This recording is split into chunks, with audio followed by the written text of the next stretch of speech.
upang makamit ang maayos at masaganang buhay. Hatid ng pagsunod sa kautosan ang pinagpalang buhay, habang kasawian naman ang pamumuhay ng taliwas dito. Sa daigdig natin ngayong tigit ng kalituhan at pagkakanya-kanya, hingin natin na muli nating masampungan ang maayos na pamumuhay sa pagsunod sa kautosan ng Diyos. Ito ang magbibigay liwanag sa ating nagdirim lang lando. Magsitayo pa lahat at simulan natin ang pagbunga ng purihin natin ang Panginoon, purihin ang Panginoon. Sa banal na templo ng Diyos ay awit at purihin sa langit ang lakas niyang taglay. Siya ay puri sa kanyang ginawa. Siya ay puri pagkat dakila. Puri sa tugtog ng mga trompeta, awitan sa salyo ng alpatlira.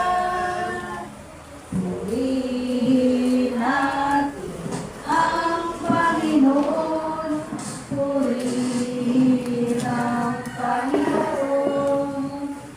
Sa banal na templo ang Diyos ay awitan, purihin sa langit ang lakas niyang taglay. Sa ngalan ng Ama, ng Anak at ng Espiritu Santo. Amen. Ang pagpapala ng ating Panginoong Kristo, ang pag-ibig ng Diyos Ama, at ang may pagkaisa ng Espiritu Santo naway sumaating lahat. At sumayin. Mga kapatid, bilang paghanda sa ating gagawing banal na pagdiriwang, aminin natin ang ating mga nagawang kasalanan, humingi tayo ng awa at patawad sa ating Panginoong Diyos. Ating pumikain, inaamin ko sa makapangyarihang Diyos at sa inyong mga kapatid, na lubha akong nagkasala sa isip, sa salita at sa gawa, at sa aking pagkulang. Kaya isinasamo ko sa mahal na Birheng Maria, sa lahat ng mga anghel at mga banal, at sa inyong mga kapatid na ako'y panalangin sa Panginoong ating Diyos. Kawan tayo ng makapangyarihang Diyos, patawarin tayo sa ating mga kasalanan, at patubahin tayo hanggang sa buhay na walang hanggan. Amen.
Manalangin tayo. Ama naming makapangyarihan, pinangatawanan mong manahan sa mga may loobing tapat at maasahan sa gandang loob mo, kami naway mapamuhay bilang mga mapalad na maging iyong tahanan sa pamamagitan ni Kristo kasama ng Espiritu Santo magpasawalang hanggan. Amen. Magsipuruan lahat at makinig sa mga pagbasa.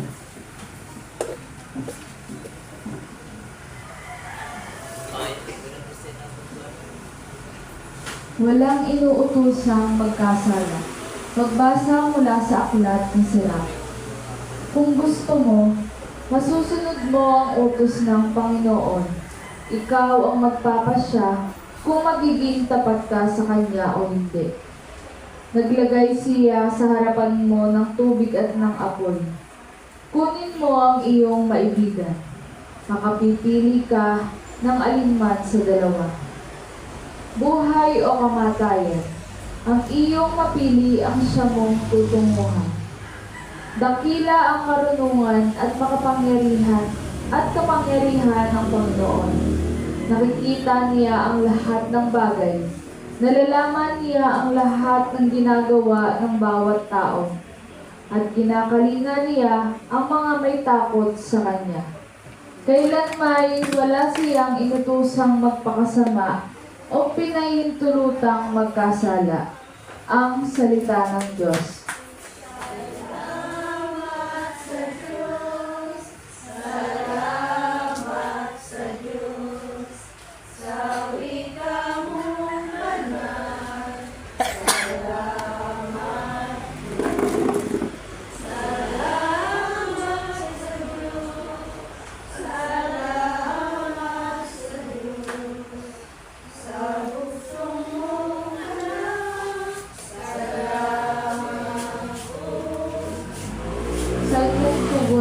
Mapalad ang sumusunod sa utos ng poong Diyos. Mapalad ang mga taong malinis ang pamumuhay. Ayon sa utos ng poon ang gawain araw-araw. Mapalad ang sumusunod sa kanyang kautusan. Buong puso ang pagsunod sa utos na ibinibigay. Tugon. Ibinigay mo sa amin ang iyong mga utos, upang aming talimahin at sundin ng buong lugod. Gayon ako umaasang magiging tapat, susundin ang iyong utos, susundin ng buong ingat. Tugon. Ikaw ang iyong abang lingkod, O Diyos, sana'y pagpalain, upang ako ay mabuhay at ang utos mo ang sundin. Buksan mo ang paningin ko pagkat nananabik masdan. Yaong buting idudulot sa akin ng iyong aral. Tugon. Ituro mo, Panginoon, layunin ng kautusan at iyon ang susundin ko. Habang ako'y nabubuhay, ituro mo ang batas mo't sisikapin kong masunod. Buong pusong iaangat susundin ng buong lugod. Tugon. Ikalawang pagbasa. Ang panukala ng Diyos ay itinalaga noon pa mang una para sa ating ikadaralika. Pagbasa mula sa unang sulat ni Apostol San Pablo sa mga taga-Corinto. Mga kapatid, sa mga may sapat na gulang sa pamumuhay espiritual, karunungan ng ipinangangaral namin, subalit hindi karunungan ng sanlibutan ito o ng mga tagapamahala sa ngayon na nakatakdang malipon. Ang tinutukoy ko ay ang panukala ng Diyos na nalihim sa tao. Itinalaga niya ito para sa ating ikadaralika bago likhain ng sanlibutan. Isa man sa mga tagapamahala, sa kapanahunang ito'y walang nakaunawa sa panukalang iyon. Sapagkat kung naunawaan nila iyon, hindi sana nila ipinangako sa krus ang dakilang Panginoon. Ganito ang sinasabi ng kasulatan. Hindi pa nakikita ng mata ni naririnig ng tainga. Hindi pa rin sumasabi sa isip ng tao ang inihanda ng Diyos sa mga umiibig sa Kanya. Subalit ito'y inihayag ng Diyos sa atin sa pamamagitan ng Espiritu. Nasasalit ng Espiritu ang lahat ng bagay, maging ang pinakamalalim na panukala ng Diyos. Ang salita ng Diyos. Magsipayo po ang lahat at ipagpagin natin ang mabuting balita.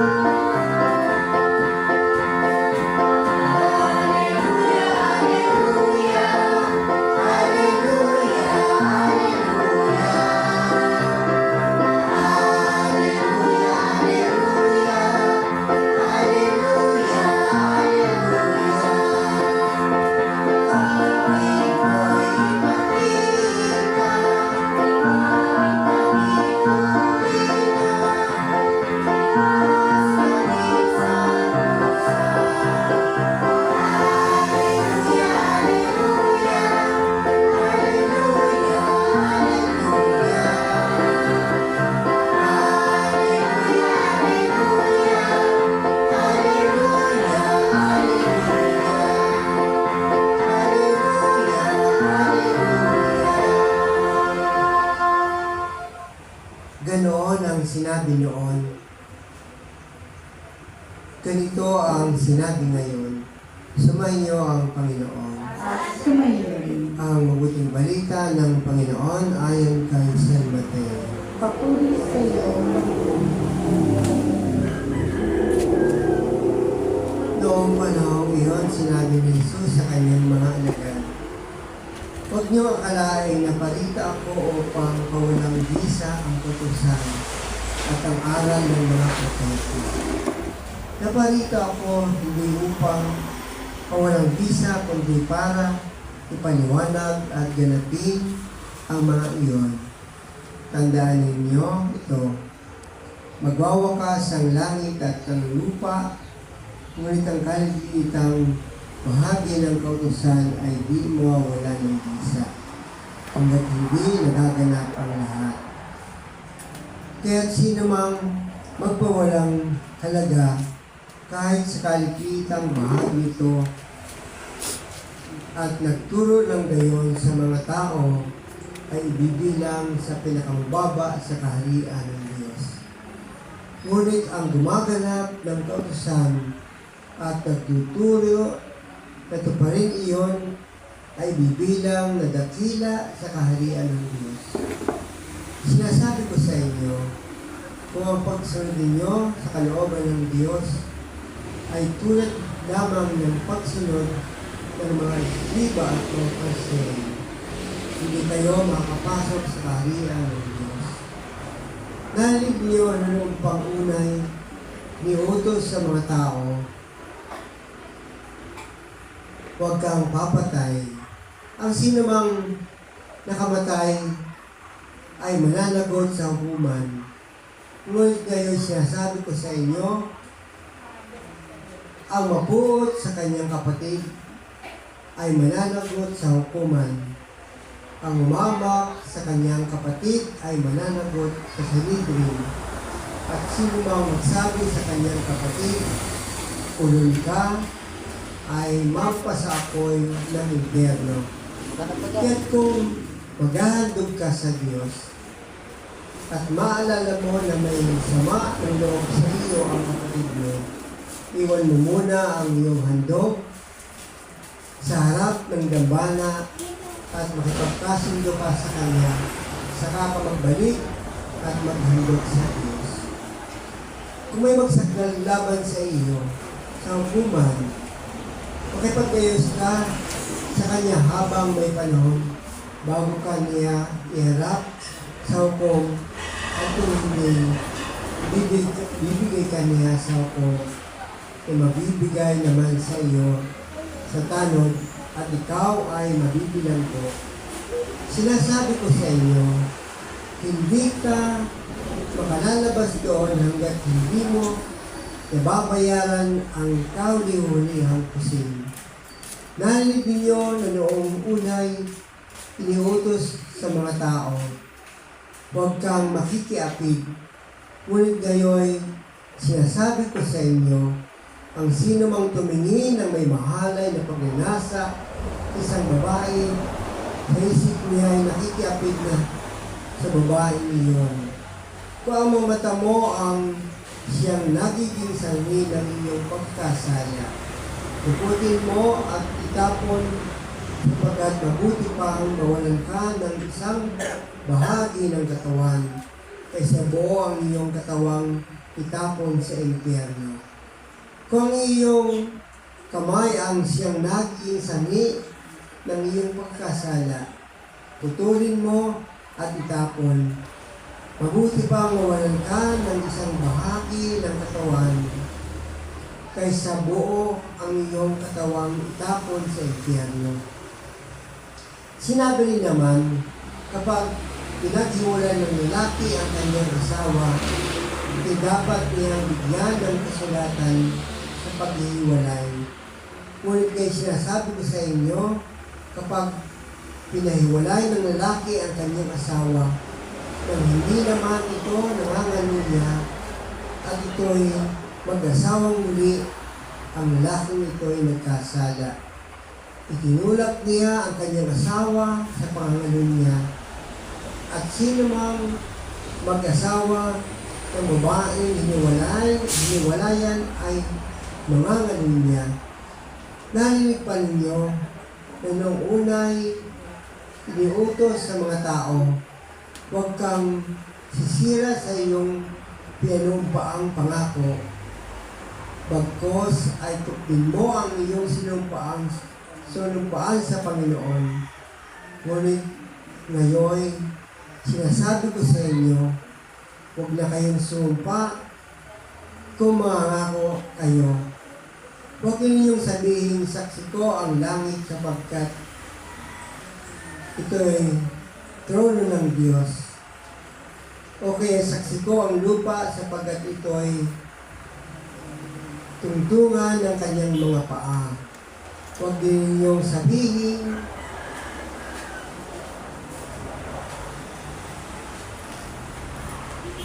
saksi ko ang Jerusalem sapagkat ito'y lungsod ng dakilang hari. Huwag ninyong sabihin, mamatay na ako sapagkat ng isang buhok sa inyong ulo'y hindi mo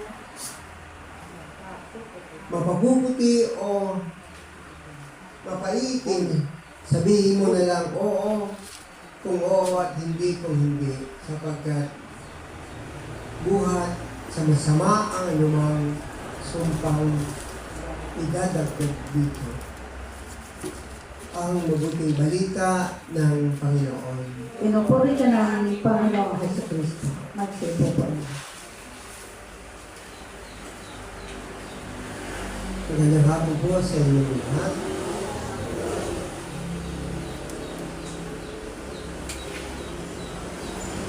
Itinuturing ni San Mateo si Jesus bilang ang bagong Moises. Subalit hindi hiwalay sa kakaibang utos ang dala ni Jesus, kundi ang misyon na ganapin ang kautosang naibigay na noon pa. Ito ang dahilan kung bakit Kristo lang inuulit muli ngayon ang nasasaad sa 10 utos na binigay sa Sinai sa kasaysayan ng Israel. Saligan ang kautosang binigay ni Moises, ngunit hindi ang 613 dagdag na kautosan ng kalinisan at reliyon, kundi ang kaganapan ng mga utos ang hinihingi. Ito ang ipinag-igitan ng Panginoon sa mabuting balita. Ang mga kautosan ay ibigay upang mapanuto ang buhay ng tao. Sa mga batas na ito nakasalalay ang maayos at kalugod-lugod na pamumuhay. Bahagi ng pag-iral ang kaayusan, ang maayos na pagkatao ay daan tungo sa maayos na pamilya. Ang maayos na pamilya ang simula ng maayos na komunidad. Isang tukso isang tabi na lamang ang mga utos ng Diyos. Nilulukan natin ang ating mga sarili sa panindigan na mabago ang kautusan ayon sa ating gusto, sapagkat mabait ang Diyos. Ang bawat pagkataon na binigay sa atin ay isang hamon upang magising tayo. Tanda natin, magwawakas ang langit at ang lupa, ngunit ang kalikitang bahagi ng kautusan ay di mawawala ng bisa. Gawin natin ang tama sa bigay niyang buhay. Amen. Magsitayo po tayong lahat at ipahayag natin ang ating pananampalataya.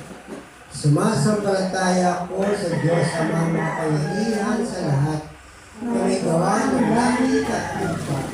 Sumasampalataya ng ako kay Jesucristo ang isang anak ng Diyos, Panginoon nating lahat, nagkatawang tao siya ng Espiritu Santo.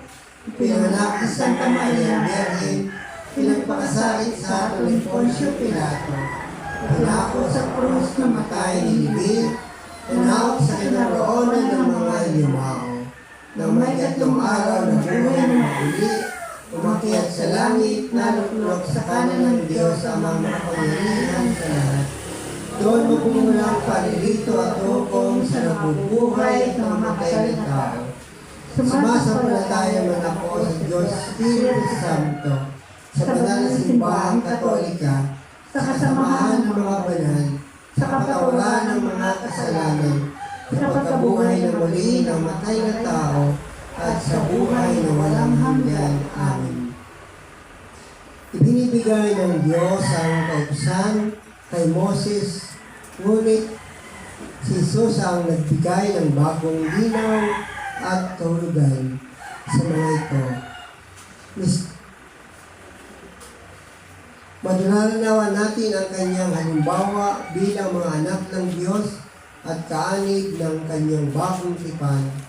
Sa bawat panalangin po ang ating tutugon, Panginoon, batas mo ay diwa ng pag-ibig. Panginoon, batas mo'y diwa ng pag-ibig. Ang simbahan, sa pangunguna ng Santo Papa, mga obispo at kaparian, naway maipatupad ang mga alituntunin ng simbahan, hindi upang mambusabos, ngunit upang akayin ang mga mananampalataya sa kabanalan at kaligtasan. Manalangin tayo sa Panginoon. Panginoon, batas mo'y diwa ng pag-ibig. Ang mga halal na lingkod bayan, naway tunay na maisakatuparan ang kanilang sinumpaang tungkulin at mga pangako tanda ng kanilang sinseridad at pananagutan sa Diyos at sa bayan. Manalangin tayo sa Panginoon. Panginoon, batas mo'y diwa ng pag-ibig. Ang mga mag-asawa at naghahanda sa pagtanggap ng sakramento ng kasal, naway mapalalim ang kanilang pag-iibigan sa pamamagitan ng katapatan at pagpapahalaga sa bawat isa.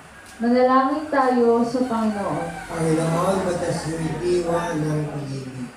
Ang mga taong may alitan at sama ng loob sa isa't isa, naway tulungan ng Espiritu Santo na tahaki ng landas ng pagkakasundo at pagpapatawad ayon sa mga itinuro ni Jesucristo.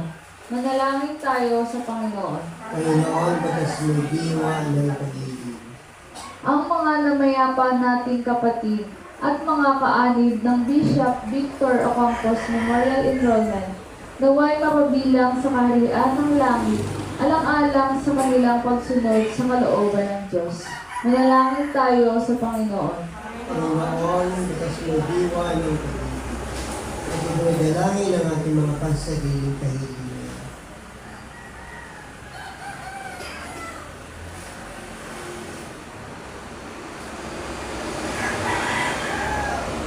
Ama naming dakila, pinalaya kami ni Jesus sa dalikala ng kautusan sa pamamagitan ng kanyang tanging kasunuran. Tulungan nawa kami ng Espiritu Santo na itaguyod ang isang pamayanang nakasalig sa batas ng iyong awa at pag-ibig ngayon at magpaalipot makailanman. Amen. Magsipo po ang lahat at tumanda sa pag-aaral.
Magsipayo po ang lahat.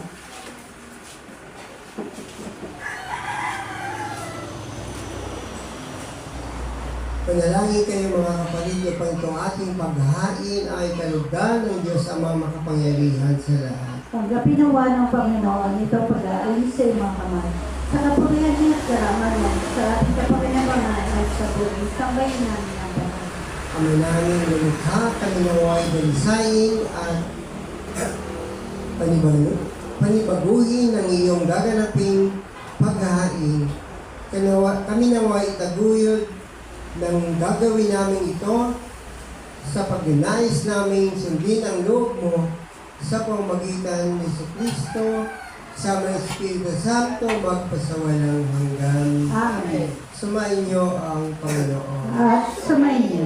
Itaas sa Diyos ang inyong puso at diwa. Itinas na namin sa Panginoon. Pasalamatan natin ang Panginoon ating Diyos. Marapat na siya, pasalamatan. Ama namin makapangyarihan, tunay marapat na ikaw ay aming pasalamatan sa pamamagitan ng iyong anak na aming Panginoong Jesucristo. Kaya kaysa ng mga anghel nag-isiawit sa iyo ng walang humpay sa kalangitan, kami nagbubuli sa iyong kadakilaan.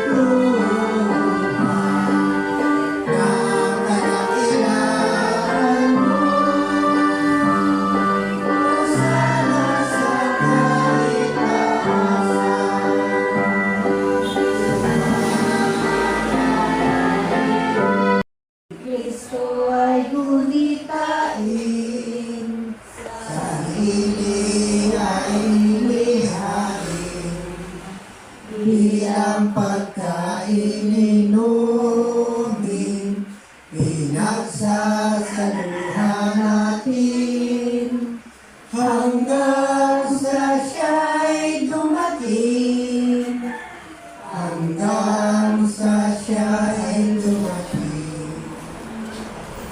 Ama, ginagawa namin ngayon ang pag-alaala sa pagkamatay at muling pagkabuhay ng iyong anak. Kaya tinalin namin sa iyo ang tinapay na nagbibigay buhay at ang talis na nagkakaloob ng kaligtasan. Nagpapasalamat kami sa iyo sapagkat Minarapat mo kaming tumayo sa harap mo upang maglingkod sa iyo.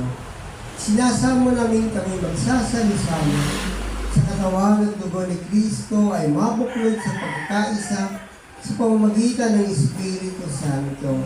Ama, lingapin mo ang iyong simbahang laganap sa buong daigdig.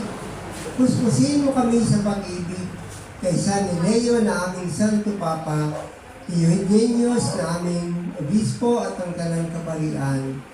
Alalahanin mo rin ang aming mga kapatid na nahimlay, may pag-asang sila'y muling mabubuhay, gayon din ang lahat ng mga pumanaw.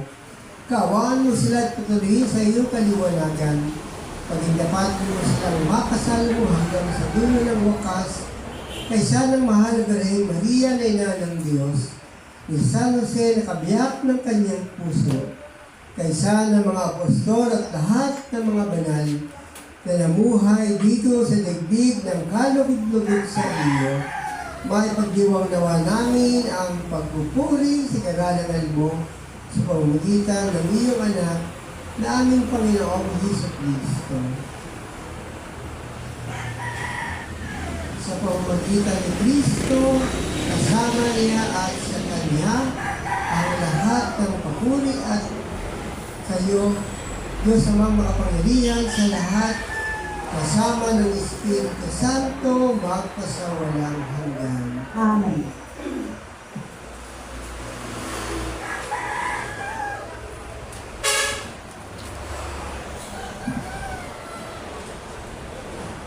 Sa tagubilin ng mga kagagaling na utos at tumisos na Panginoon natin at Diyos, pangiti natin ng lakas loob.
Niling namin kami adya sa lahat ng masama, pagkalooban ng kapayapaan araw-araw, ligtas sa kasalanan, sapagkat aming pinanalabigyan ng dakilang araw ng pagbabalik ng iyong anak na aming Panginoong Jesucristo.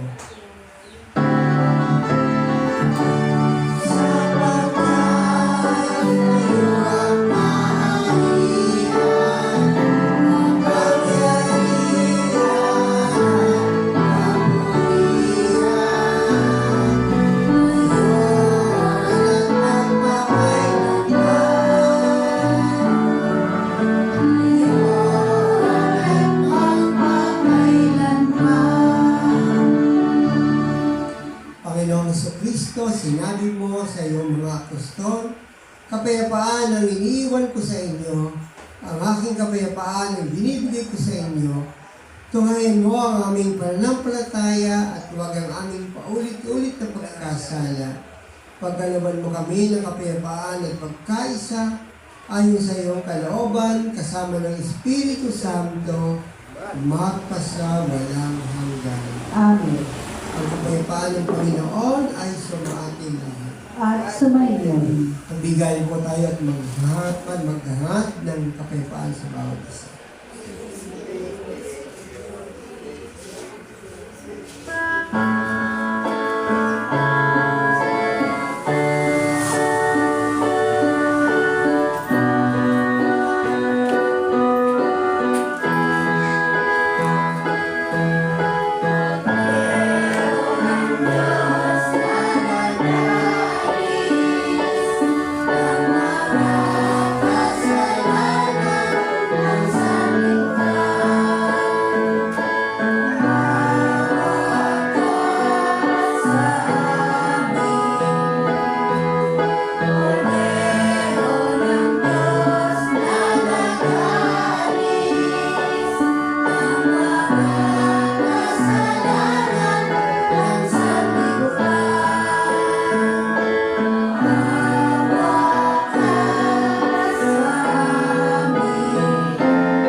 Diyos. Siya nag-aalis ng mga kasalanan ng sanglibutan. Mapagkaingan niya sa kanyang banal na pagkain. Panginoon, hindi ako karapat-dapat na magpatuloy sa iyo. Ngunit sa isang salita mo lamang ay gano'n. Pagkadyahan nawa tayo ni Kristo hanggang sa buhay ng walang hanggan. Amen.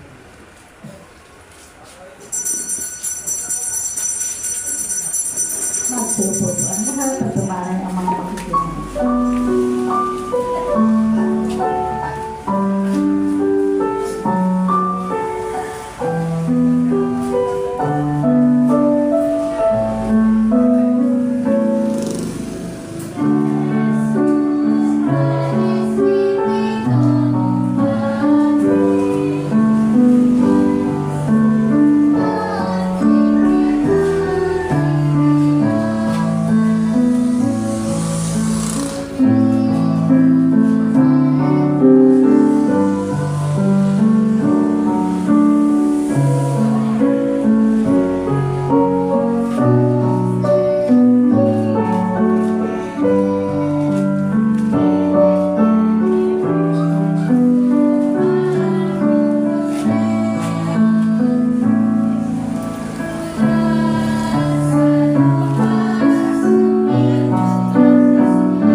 Magsitayo po ang lahat.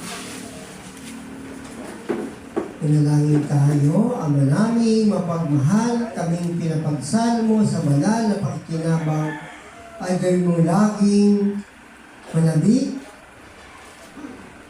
na pagsaluhan ng kalubong ito sa aming kabubuhay sa pamamagitan ni Kristo kasama ng Espiritu Santo magpasawalang hanggan. Amen.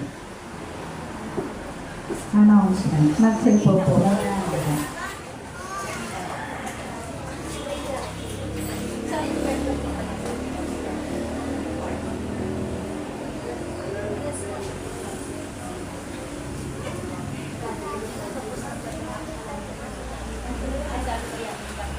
Magandang hapon po sa ating lahat. Tayo po ay announcement muna. Tayo po ay magkakaroon ng kumpilan sa April po bago mag-fiesta ng San Vicente.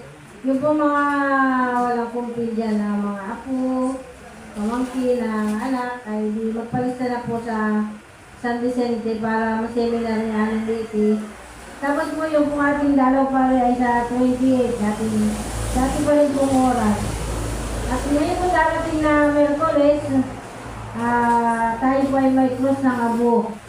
Ano ba? Ang alas.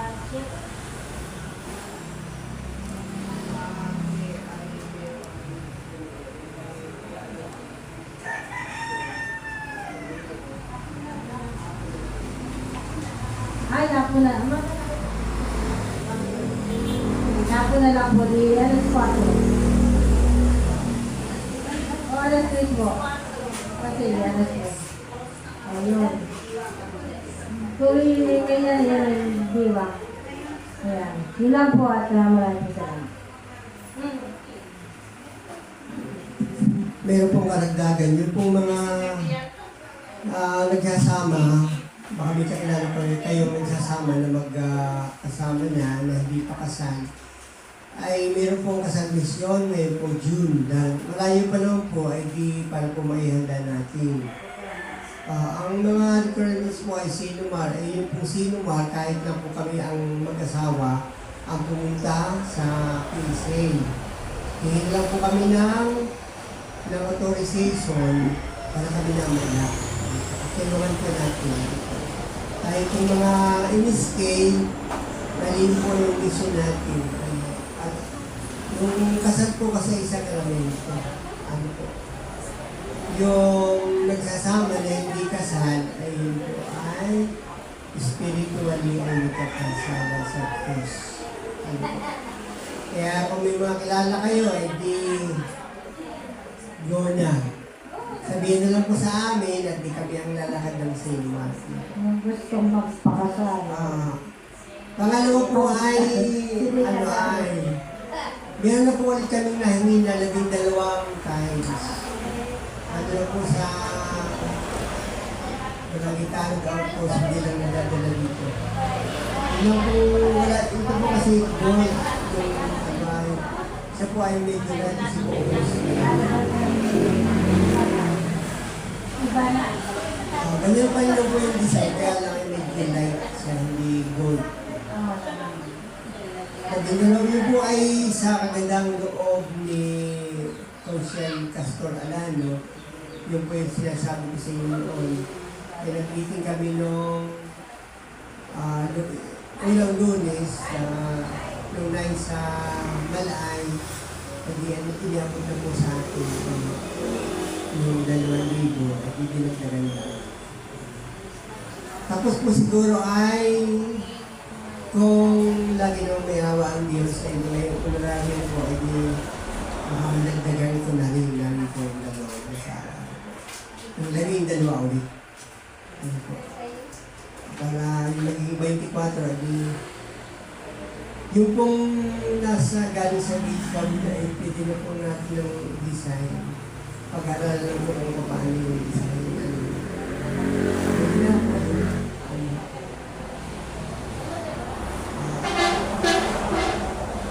Itanong na lang po din natin doon sa mga magagawa dahil po sila kung nakakaalam ay kung ano yung design. So yun po.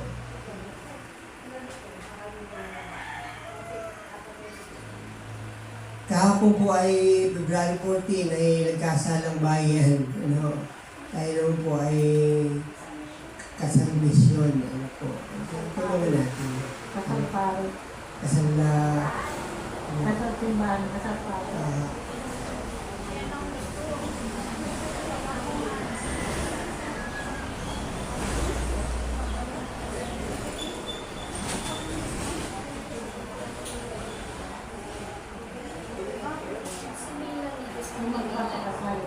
Kailangan ay kumpil, linya, tapos ay sinumaro, tapos ay... Yun ang pong mga sakramento kung wala ay di... Pwede na po yung pagsabay-sabay. Alamin niyo po yung sumpay, marami po ito na nagsasama na hindi kasama. Paki-ano lang po, paki-listening niyo po, ay mas maganda po siguro ay bahin-bahin niyo.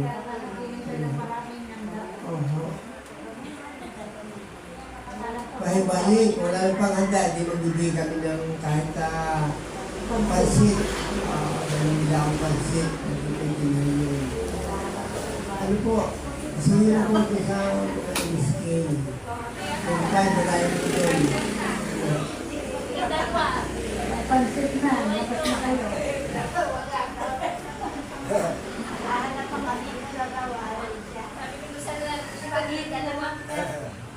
Pagtanong-tanong ko kayo sa sultan, alam po ba naman? Naghanap kayo na si Kuya Lando. Ano po?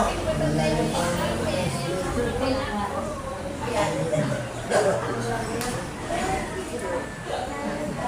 Sige po, bagsi tayo po. Sumayin niyo ang Panginoon. At sumayin mo. Magpalaya tayo ng kapangyarihan, Diyos Ama, Anak, at Espiritu Santo. Amen. Tapos na po ang ating pagdiriwang, kumain tayo ng payapa at ang Diyos ay ating paglilingkaran. Salamat sa Diyos. Pagpapalaya natin ang Panginoon. Purihin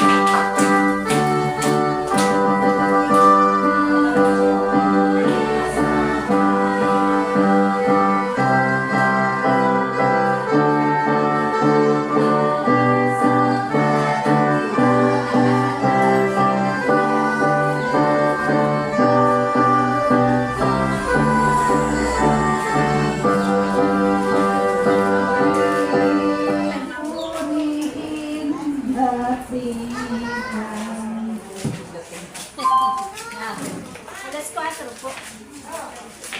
Alas 3. Alas 3 ang ano yan.